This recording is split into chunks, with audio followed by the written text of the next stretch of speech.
Hello all sentient beings and welcome to the Transmissions Podcast, where we talk all Hasbro, Takara, and third-party Transformers! On this episode of Transmissions, Hasbro's Toy Factory is now making face shields.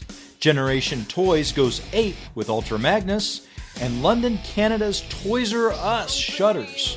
Today is Wednesday, April 29th, 2020, and this is episode 379 of Transmissions. Welcome to Transmissions, the podcast that's been injecting plastic directly into our veins to help feed our addictions. I'm your host, Jeremy, aka Yakko, and I'm joined by the excellent Transmissions team, Daryl, the Cybertronian Beast. Hello! Let's talk Transformers. All right, and if you can't tell, it's just me and Daryl tonight. We apologize in advance. We had a fantastic setup going. It was going to be an awesome group of people tonight. We had David Kay coming in, Peter Cullen. Yeah, that was a surprise guest. They were all surprising to us. Yeah, and then everything just fell apart. Within 10 minutes ago, everyone canceled. And then Charles was just so distraught. He's like, I can't do it tonight. Right. So you got us. We'll do, right? We'll be fine. Yeah, so I guess we'll start off like we always do, talking about our Donatreons, who are the awesome people that donate to the show to help us pay for things like domains, hosting, stuff like that.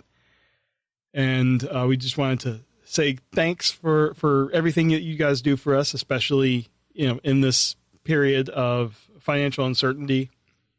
If you do have to drop off, we totally understand. But also there is another way you can support us if you don't want to support via Patreon or PayPal.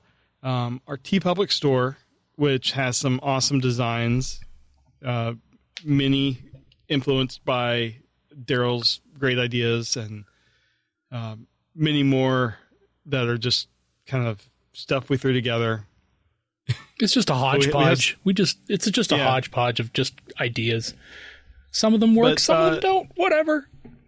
Yeah, but apparently a lot of them work because someone, over the last few days, went nuts and bought a ton of stuff using our TeePublic affiliate code. So thank you so much for whoever you are. Mm-hmm. We get to see what was ordered, just not who ordered it. But it was a pretty significant, pretty big size order, so we appreciate it. Yeah.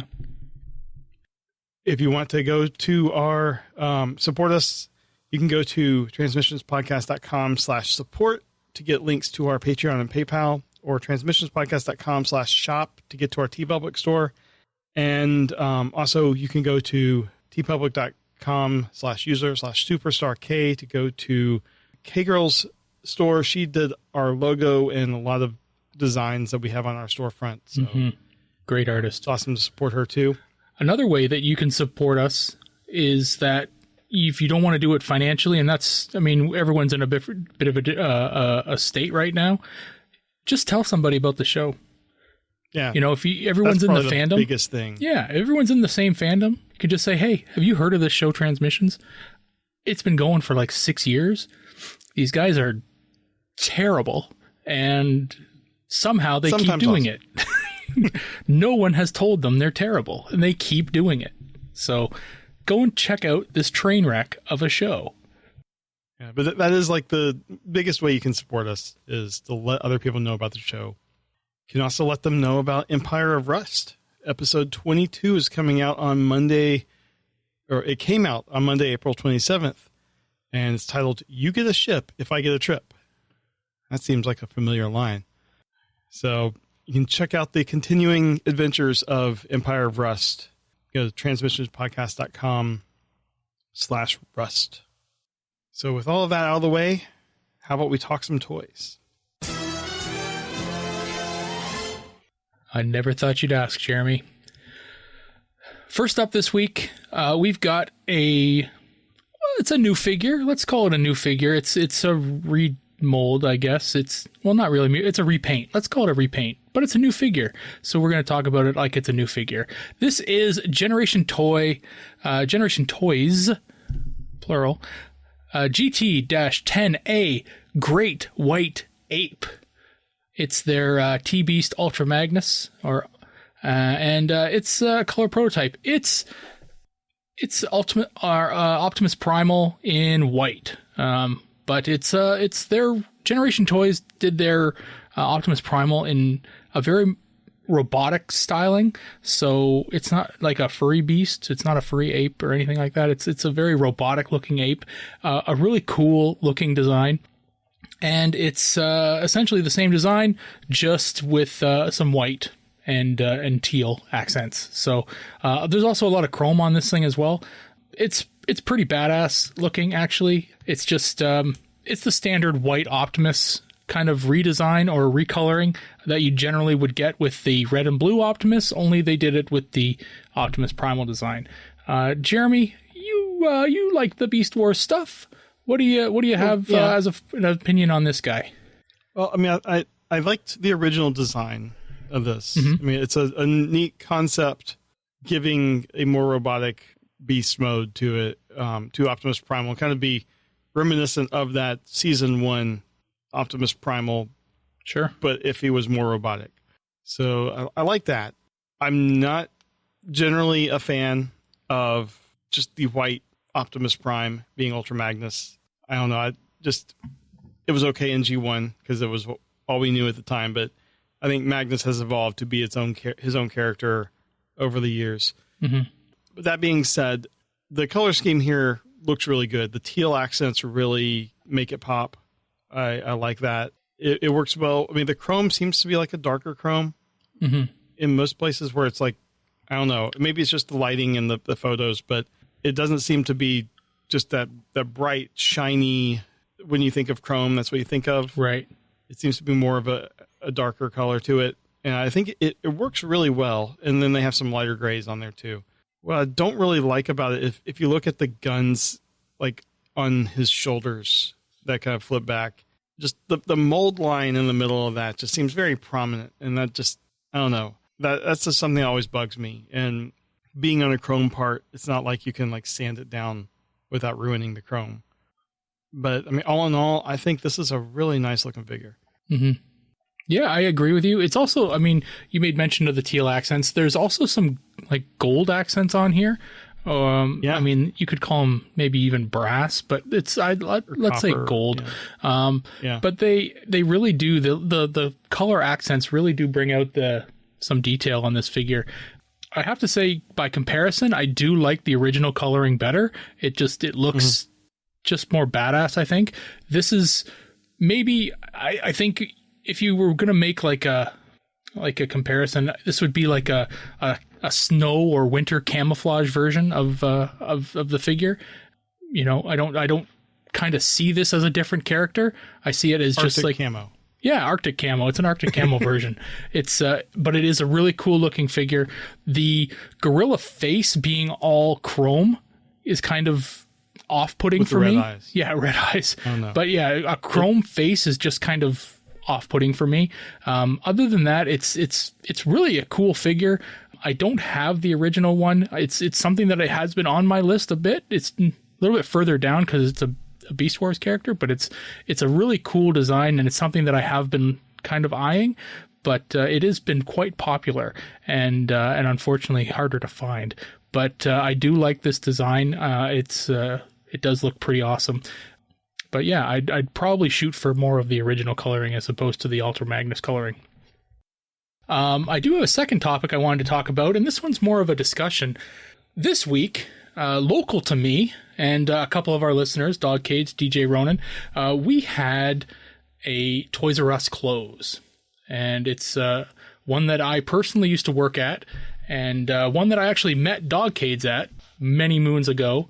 And this was an interesting story. It's something that's probably affecting a lot of people right now, a lot of businesses, but you don't really think about it in regards to larger big box stores. So this Toys R Us just up and closed. It's not due to the corporate Toys R Us, Toys R Us Canada. This is more to do with the landlord owning the property that they are occupying. there was a notice put on the door saying that Toys R Us is owed back rent to the landlord in excess of $136,000. And that's a lot of coin. It's had me and my wife trying to figure out how much is the rent. Like how many months? Like they've only been closed like to the public for maybe two months.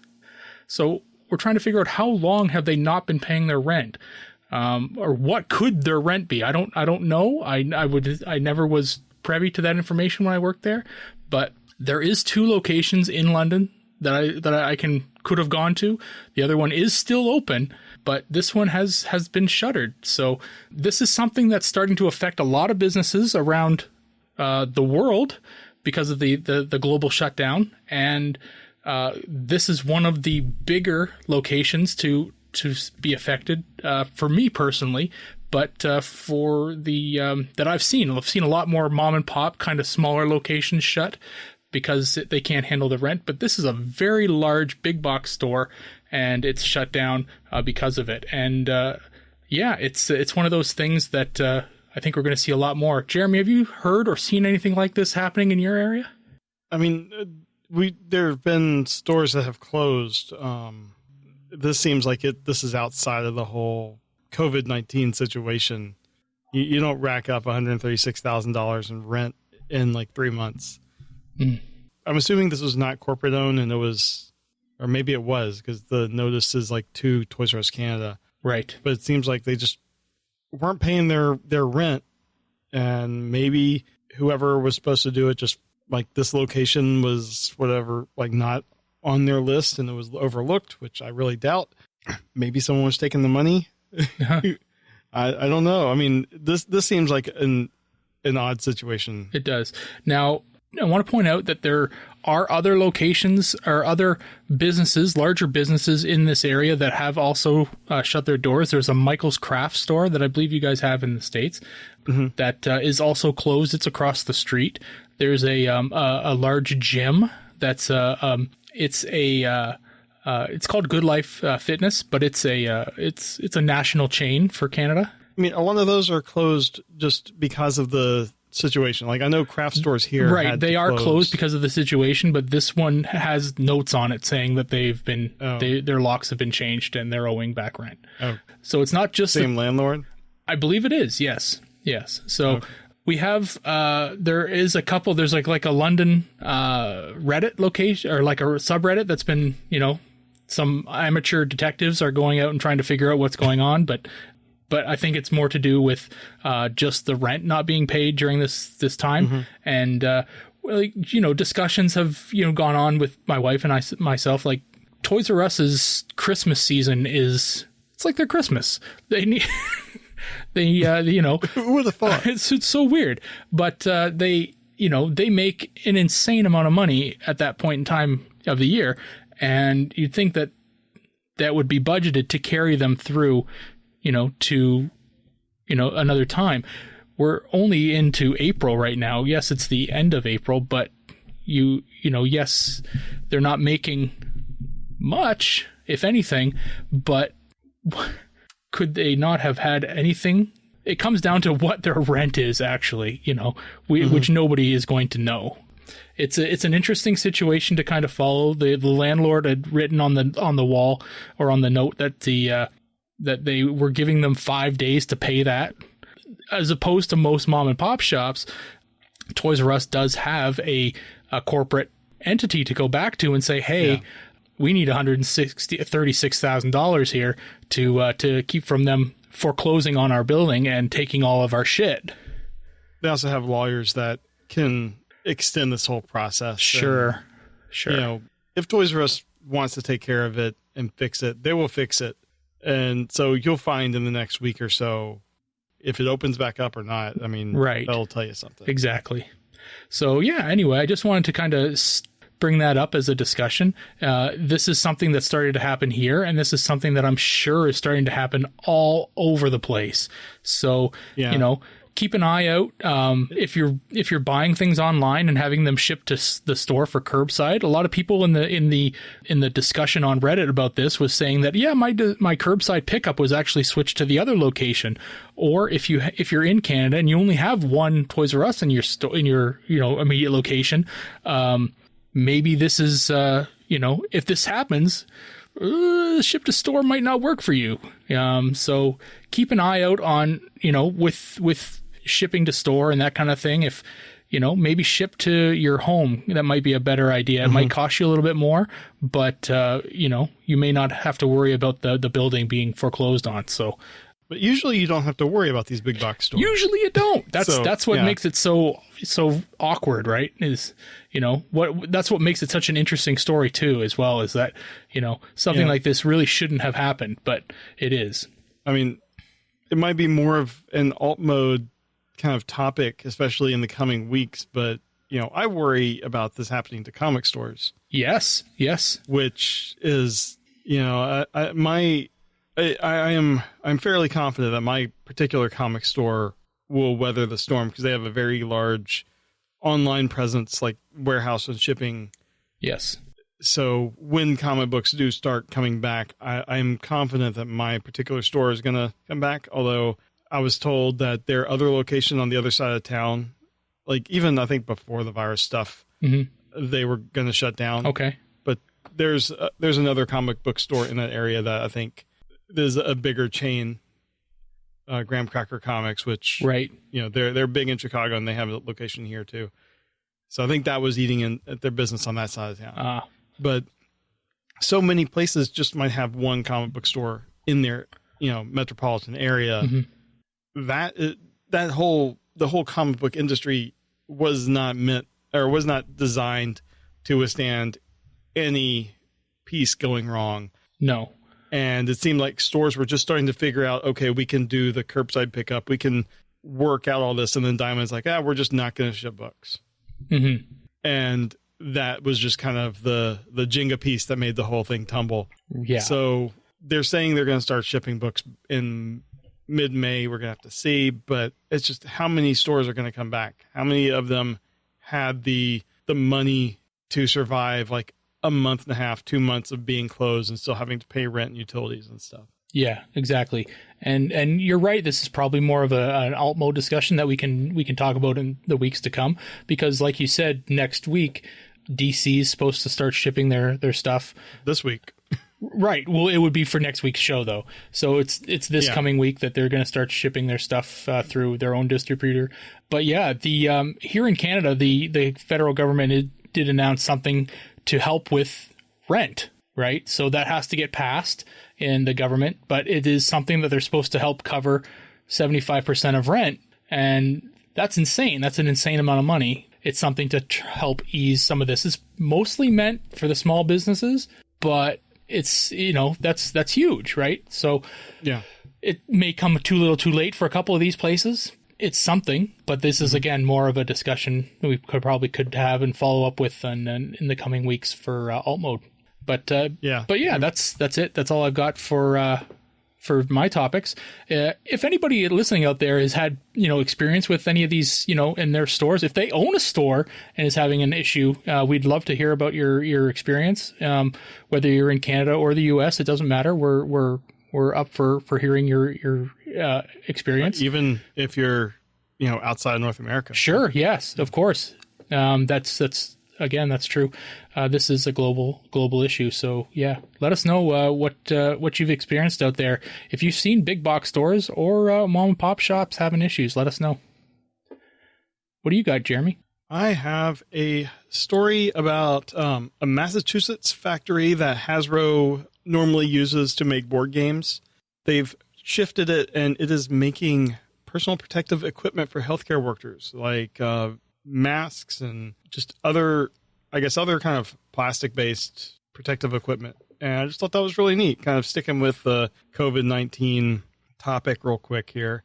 I just thought that was a really nice thing. We see with other industries, companies doing what they can to help shift their manufacturing to make masks or face guards or whatever. Mm-hmm. So that was a nice topic we can have. And then, as George Lucas says about Star Wars, it's poetry, it rhymes. We're going to finish up with a topic that's a lot like the first topic he talked about.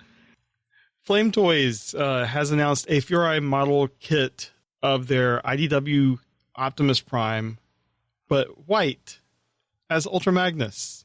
It's very much like the Optimus Primal you talked about. I have the Optimus Prime version of this kit. It's a great kit. This one is white with like a blue faceplate and kind of blue windows and then some teal around the waist. Otherwise, it's mainly white and silver in some places. And as I said on the other thing, I'm not a super fan of just releasing a white Optimus and calling it Ultra Magnus. For me, Ultra Magnus has a distinct look. It's more, primarily blue.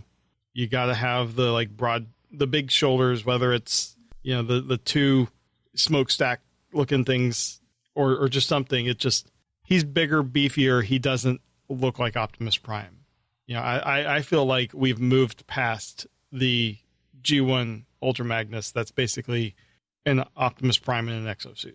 However, I think if you want to get a kit to mod, this might be a great thing because you can get an all white pretty much kit. I mean, if you look at the pictures, the Autobot logos are stickers on the little arm pads on the side. The gray lines, those are stickers.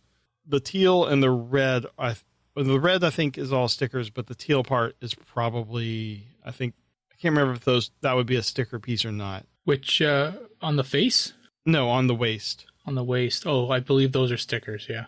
Okay. So probably the blue parts are plastic, except for the center piece of the helmet. But if you want a kit to mod, I think this would be a great kit to just have a blank canvas. To paint, yeah, of course. Yeah, that's what I'm saying. To paint up, do your own version. I think that would be a great thing for this. As an Ultra Magnus, I don't really like it. But what are your thoughts on this? Well, maybe not to paint, but also, obviously to paint it's white, so it's going to take any color you give it. But what about to, like you said, to mod? Like if you were a 3D printer or something like that, and you had the ability to kind of design alt Magnus armor for this thing, oh yeah, come on! Like this thing would take a Magnus armor like crazy. Like it's begging for a Magnus armor. It's already got the joints built in. I think if you were gonna make Magnus armor for this thing, you'd probably want to make sure you glued everything, like the pieces of the plastic together, so that really the only thing that moved on it were the joints. That's my biggest complaint about this model kit is, on mine at least, if it's not glued, it seems to work itself apart as you're removing the joints. Well, you must mess with yours a lot more than I do, because it was the first model kit I'd ever done, so I think it's also I'm a dummy. Well, me too. But I'd put model kits of cars together when I was a kid. This is the first action figure model kit I've ever done. But I just reposed mine the other day, and it's still stuck together. But yeah, it's a really cool kit. I love the profile that it gives. It's really great looking Optimus. It's just it's a great statuesque figure.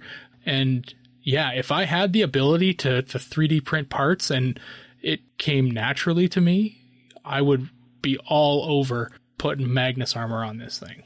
I do it up just like the G1 thing, just slap some leg armor on here, put a helmet on this big stupid head of his. I'd probably end up taking the little antennas off the ears because they come off so easy anyway. Yeah, man, this thing would take some Magnus armor really well. Or you just paint it. There's a lot of options for this thing if you really just don't like it the way it is. Yeah, I think they've already done the Nemesis Prime. It was they did not this mold. They did the other one, the funky one. And you could also do Toxitron. You could do Shattered Glass. Yep, they did a Shattered Glass in the other mold too. I imagine they're going to be doing that with these too, but you can put your own spin on it. Sure. And Toxitron's one I don't think they're going to do. No. So many different Optimus versions. Maybe even do a brown one and make it be like an Optimus Primal. You can tweak it some. Be like a pre-Earth. I don't know. It's a good mold. I'm just not a fan of the color. All right, well, that is our toy news for the week. So let's move on to trips to the store. And trips to the store is the segment where we show off all the awesome Transformers merch we got this week. We do this as a video on YouTube, so you can see everything that we've got, and we put the audio also right here on the podcast. So keep listening as we describe our stuff in loving detail, and then pop over to YouTube so you can actually see it in high definition. So without further ado, trips to the store. The Transmissions Podcast will return after these messages. Daryl, I'm going to start with you, and we'll wrap up with me, because no one else showed up for work today. All right. Well, I finally got my Donatreon bonuses in the mail this week. A couple coasters for me. I can have 2. Wait, you don't actually give us money. Oh. You give us time. So I guess that works out. I'll send these back. So that's a couple coasters. I can have 2 drinks. Just 2 drinks. This is my bad guy stickers. These are pretty awesome. I love these. Those turned out so good. They did. These are my Tape Man stickers. Also pretty damn awesome. And these are the new logo for the show, Transmissions Podcast. Once again, pretty damn cool. Those metallic stickers they make everything look good. They pop. I do have a couple figures to show this week. One, I just opened him today, so I've been messing with him. And I showed him before, but he was just in the box. This is Siege Springer. So I've been just messing around with him. His legs are super loose. so they're pretty darn loose. But that was perfect timing. Yeah. It's he's a good figure. He does do all 3 modes pretty well. But the fact that his legs they just fall back really, really easily. Yeah, I know they're supposed to, I can see where they're supposed to clip in there, but it doesn't hold them. There's a little knob in there that's supposed to go into the actual front of the back of the shin. They just don't. So I'm a little disappointed in that. But other than is that something where some shoe polish or something might get in there? Definitely. Yeah. So, he's a cool looking figure. He transforms pretty well. He's got some loosey-goosey knees. But I do want to highlight one figure I got this week, and I got to throw some shout-outs to my a good friend of the show, and he picked it up for me. It's our good friend Neurowing, who actually picked this thing up in person because the shipping was going to cost me a fortune. So thank you to Neurowing for actually picking up my G1 Quake in person. So I got a G1 nice. Quake now, and he was going to hold it for me because I was going to come up to his area because my wife we were going to go up there this year for a vacation. And I said, just hold it and I'll come and see ya. We'll hang out together. Then, COVID. Pandemic. And I said, you know what? I don't think this is happening this year, but we're still going to come up there. So, but you mind sending me this thing? And he sent it, and that was great. So thank you very much, Narrowwing, for picking this up for me. And I'm happy to have a G1 Quake with all the Target Masters and accessories, and he's just awesome.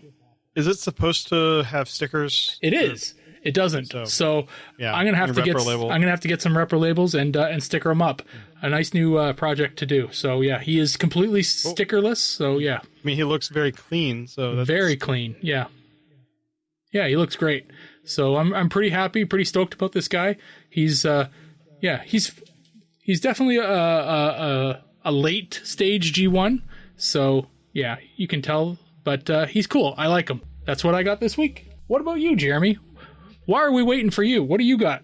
I got comics, nothing new. Oh. But we've been reviewing the Dreamwave series, so I want to show, this is from 2002, the preview issue that we talked about last week. And then issue 1, I got the not accurate proportions at all Autobot. And then what we're showing off this week, issue 2, I have the Seekers here. Mm. And then I wanted to show off these... At BotCon 2004, I saw these and picked them up, and this was a couple years after these had come out. But this is the Australia and New Zealand issues, and they are 2 issues per book. And I mentioned, I think, on the review last week that this one has the full front and back of that Decepticon cover. It's not worth anything now. No, that was different. If you look at the size difference between the regular comic. Oh, yeah. So I thought that was really neat. Everything's smaller in Australia. Except for the knives. But so I have here issues 1, 2, and 3. That was 1, 2, and issue 3. But 3 didn't have, like, issue 2 has cover for issue 4 on the back. Mm-hmm. Issue 3 has an ad. Big. Terrible. Oh, well. But I noticed with issue 2, I had forgotten that I got it autographed. I'm like, who worked on this book that has this? You know, I couldn't make out who it was. And I'm like, oh, yeah. Bumblebee is there front and center. That's Dan Gilvezan. Ah, there you go. That was cool because I had met him at first at BotCon 2004. Nice. So I thought that was cool. I had completely forgotten. Like, I remember that I had these books, but I completely forgotten I got this autographed. I just thought that was something unique. I had never seen kind of, I don't know if this is like digest form or whatever, but I mean, it's got the full comics in there. Oh, in like issue 2, you get the cover here in the middle of the book. So very unique. Yeah, I wonder if they're reprints or something like that. Well, I mean, this is like, it says collector's edition. Oh, okay. On here, collector's edition, smash hit comic in the USA, because it did, basically topped the rankings. Was going gangbusters. But cool. Yeah, you get the coloring and stuff. Those are neat. Yeah, so that's what I got this week. We now return to the Transmissions Podcast. All right, that's our trip to the store, and then let's finish up with a little bit of convention news. Daryl, you sent me this link, so why don't you talk about what we got this week? It's this coming Saturday. So what would have been Free Comic Book Day, the comic book store Stadium Comics is going to be having a Free Comic Book Day online celebration. And I'm sure there's going to be a lot of stuff going on, but this one particular caught my eye because they are going to be having some streaming going on, some streaming events on Facebook and YouTube on May the 2nd.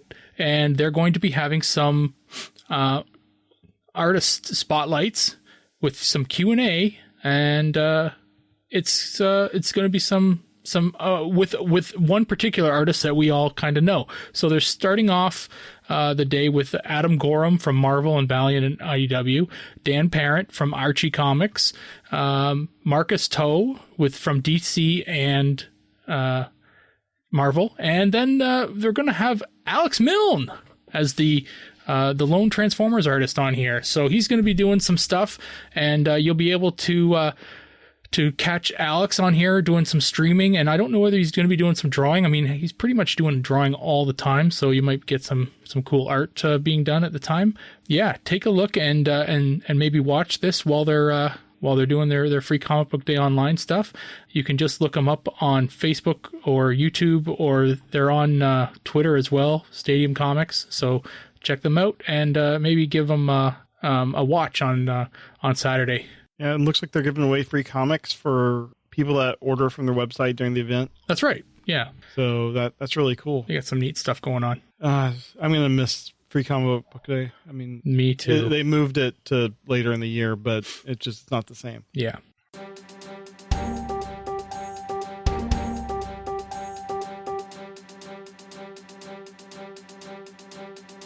Breaking news. We recorded this Sunday, and before the show, I told Daryl that TFCon is going to make an announcement on Monday. And sure enough, Daryl, it is Monday. And what did TFCon do? They made an announcement, Jeremy. Yes. TFCon Toronto has been rescheduled to September 4th through 6th. They're saying that if you have a hotel reservation, you do not have to contact the hotel to cancel. It will be done automatically. But you do need to rebook a reservation for the September date.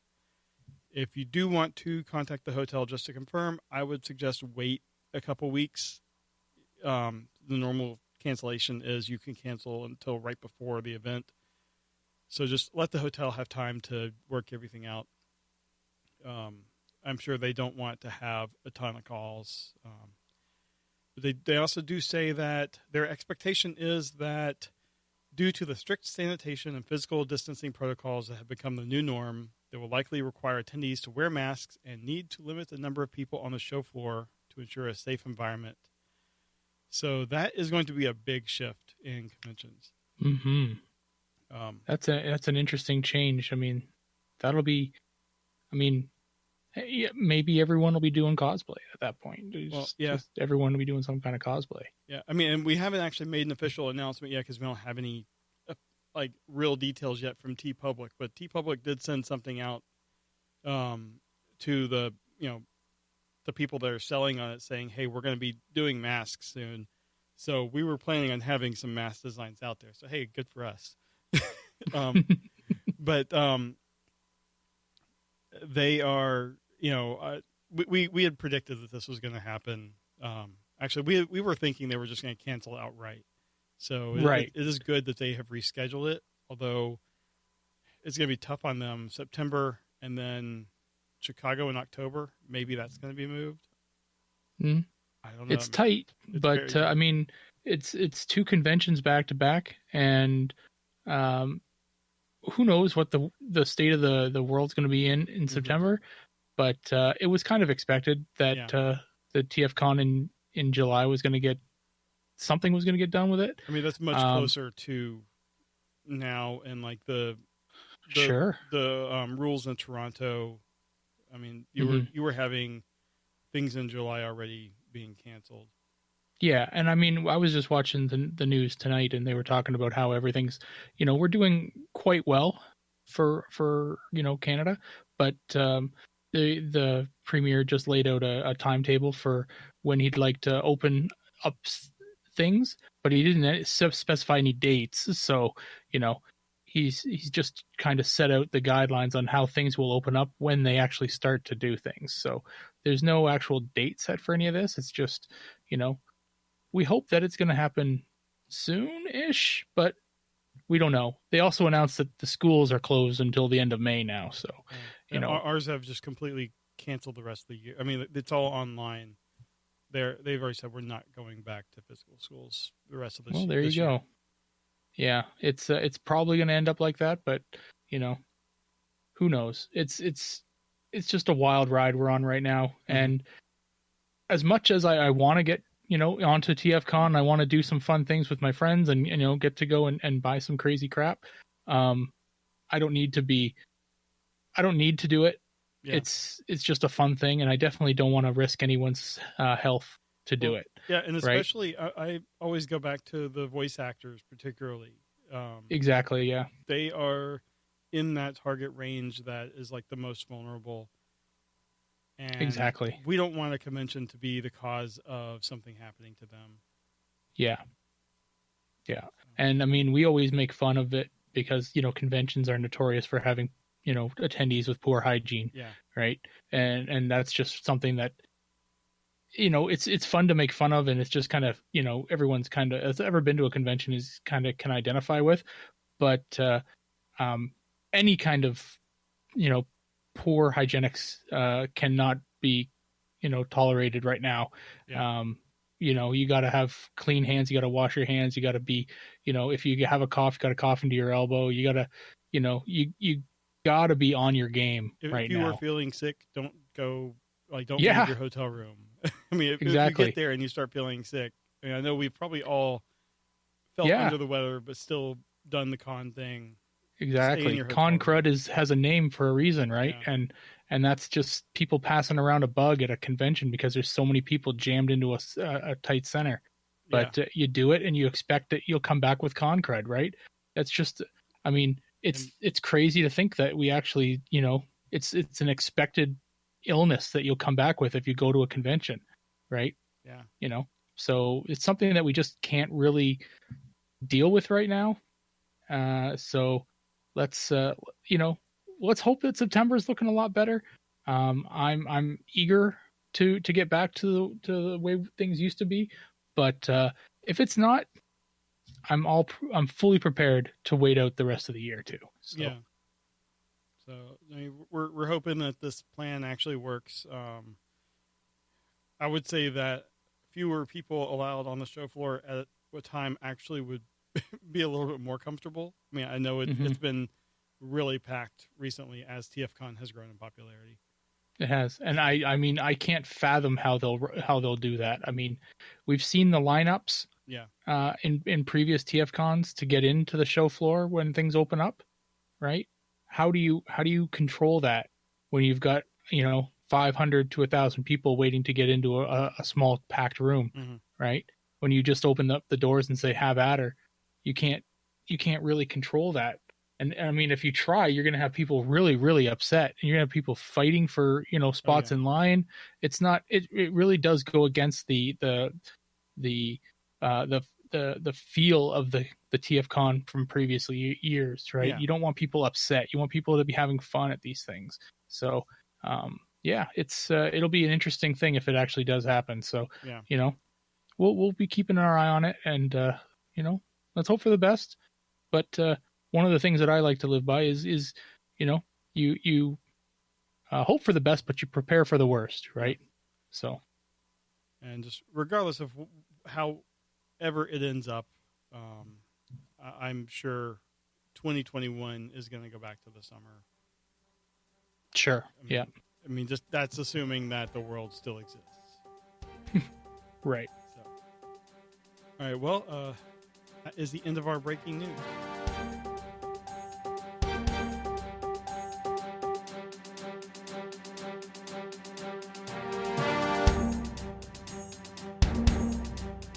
We have no feedback this week, but if you would like to leave us feedback, go to transmissionspodcast.com/feedback. And there's a place you can send us written feedback. You can send us voice feedback, which we really, really enjoy because that means we don't have to talk and butcher names or mess up when we're reading your emails. You can just find everything you need there, and we would love to hear your thoughts on any of the stuff we talked about on the show. So with that, we will thank you for listening to Transmissions this week, and we will see you next time. Bye. Later. Hey everyone, thanks for listening to this episode of Transmissions. But just because this episode is over doesn't mean the Transformers fun has to stop. Join us and other Transformers fans on our Discord chat server by visiting transmissionspodcast.com/discord. If you would like to learn more about how you could support the Transmissions podcast, just visit transmissionspodcast.com/support. Thank you all for listening, and we'll see you again next week.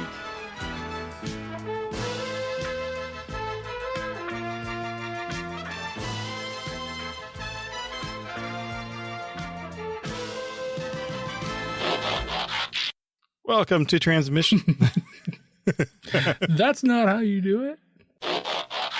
Maybe he bailed because he's trying to sabotage our show. Maybe.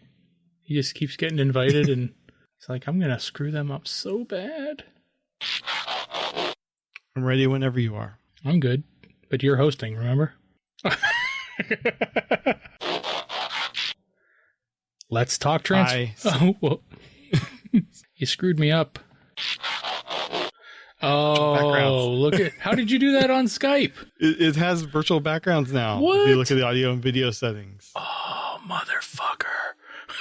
I noticed that when I was setting things up, and I went and I found this thread on TFW from like years ago that had all these backgrounds. Oh man, I want one. Where is in appearance? Yeah, it's in the blur my background. You might need to upgrade Skype. I don't have it. I downloaded this yesterday because I was setting things up. I want this. I want this so bad. Damn it, I can just blur my background. That's all I can do. Can I look for an update? Why can't I? When I want update, why can't I get an update? You're on the latest version of Skype. No, I'm not. No, I'm not. Skype. Oh, Skype, you suck. Jeremy, play me in. We now return to the Transmissions podcast.